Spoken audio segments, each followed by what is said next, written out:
حضرت رومی نے لکھا ہے کہ طوفان بڑا تیز آ گیا ایک دن. ایک آدمی درخت کے نیچے کھڑا تھا, ایک بزرگ بھی کھڑے تھے, دو اور نوجوان بھی کھڑے تھے. ان بزرگوں نے سب لوگوں سے کہا کہ طوفان تیز ہے, ایسا نہ ہو کہ درخت کا کچھ حصہ ٹوٹ کے ہمیں لگ جائے.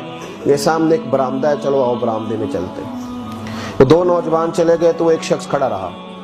اس کو کہا بیٹے تو بھی آ جا. کہنے لگا جی کوئی نہیں, اللہ بچائے گا. تھوڑی دیر کے بعد بزرگوں نے پھر کہا کہ بیٹے طوفان تیز ہے, آندھی ہے, درخت کا کوئی حصہ ٹوٹے گا, تیرے سر پہ لگے گا, تو یہاں آ جا. کہنے لگا جی مجھے اللہ بچائے گا.